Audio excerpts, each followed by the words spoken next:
So the film begins with an empty house in which an entity already resides, through whose eyes we are able to see this house. After observing closely, the entity goes upstairs and hides in a cupboard, and when a family comes to visit the house, it comes down by descending. Rabika, a lady, had come to see this house with her family, and she also liked this house, even though it was beyond her budget. She decides to buy this house because it is very close to her son Tyler's school. She is a professional swimmer. Rabika wants her to compete at the national level, and in such a situation, nothing should hinder her training. However, Rabika's husband is not happy with Rabika's decision because he feels that their daughter Chloe is not ready for such a big change. Whose friend had died, and she has not been able to come out of the shock yet. But Rebecca did not care at all about her daughter Chloe while looking at this house. Rabika and Rabika's husband were talking about these things, and the entity was listening to their conversation. As soon as the entity realizes that Rabika is angry from grief, it starts following Rebecca, and we see that Rebecca had come near an old mirror, and the house owner had informed her about it. It's old, and the house owner had told her about it. Chloe goes into a room to visit the house where she feels that the clothes are as if someone is watching her. Anyway, the scene cuts and we are shown that the painting work has started in the house. Many workers here have left because they feel that someone is present in this building, the presence of some entity. A few days later, it is shown that Rabita's family has also moved into this house. Pravikar was talking to someone on the phone and we learned that Rabita had mortgaged this house in her own company, and she was not sad about this because she felt that living in a house for her loved ones was okay. Here we see a girl with no one. She cried alone and fell asleep while crying. When scared, she sensed someone near her and stood trembling, heading toward the cupboard. She said, "Nadia, is that you?" She felt her first friend's soul had come to live with her, but the entity stayed silent. The next day, Nadia spread her books across the bed while studying, then got up to bathe.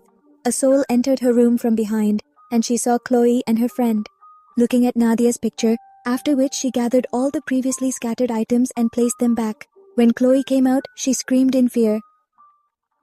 How did all this happen? Then she realized that it was definitely Nadia who was helping her. Now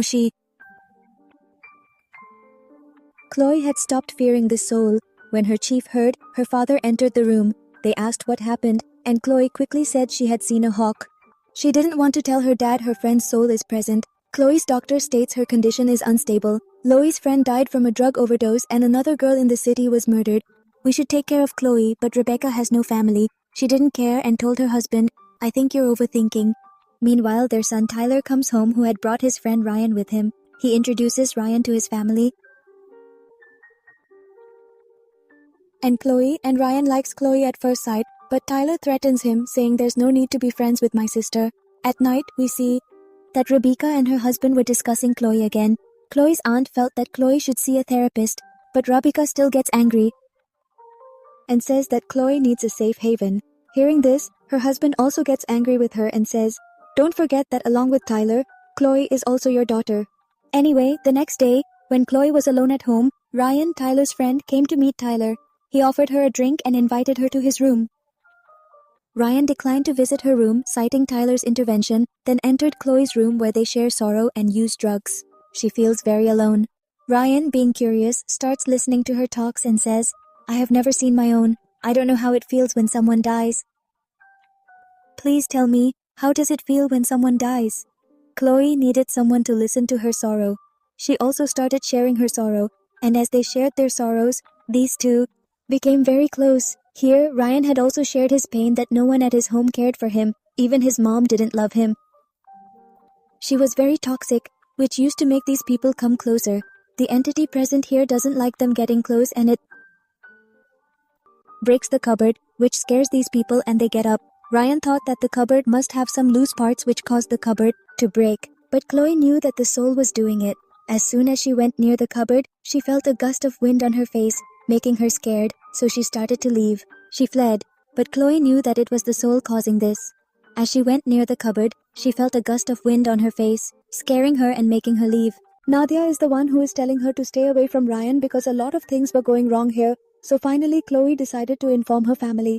At the dinner table, she asks everyone if they felt that someone else has never entered this house. or if there was the presence of someone or something else. People felt that someone else was living here besides us, who we can't see. Hearing this, her brother Tyler started thinking she was crazy and said, "Your friend's death isn't. Your mind is being haunted by deep truths. What are you talking about?" Hearing this, Chloe starts crying and Chloe's dad scolds her. In anger, Tyler gets up and leaves, and after that, his mother asks Tyler to apologize to Chloe, but Chloe was furious. She scolds Tyler and kicks him out of the room. The thing she complained about causes her to go back to her dad to complain again, and Dad explains to her that Chloe is troubled and that she should take care of her, but Tyler didn't care about anything and was happily telling his mom about his dirty deeds. Like how he pranked with a girl and leaked her private photos. His mom, instead of scolding him, didn't say anything, but the presence, the soul here, hated hearing this, and as punishment, went into Tyler's room and started breaking things, his earned medals, masks, killing everything. First, Chloe brings all these possessions into their room, and then the rebellious people also. After taking all this property, everyone was in deep mourning, everyone was scared. They kicked the outsiders out of the house and also kicked Chloe out. Chloe tells everyone that this is no one, it's my friend Nadia who has come to live with me. Don't be afraid of her, but Tyler and his mom now were not ready to go inside the house. Well, they finally agreed that Chloe was telling the truth and that there really was an entity in this house. Taking Chloe's second point, these people were not going to enter, but here, Chloe supports them and persuades everyone along with her to come inside the house. After the household issues, Ravika's husband calls the lady from whom they had bought the house. He asks her, "If there was an entity here, why did you give us this house?" To which she angrily replied that there was no entity here before. "And if you feel that there is an entity here, then I will send my sister-in-law. She is a spiritualist and can free people from such matters." The next day in the afternoon, she also came to Sai's house, and as soon as she entered, she felt a cold gust of wind on her forehead, realizing that indeed this house is haunted and there is an entity's presence.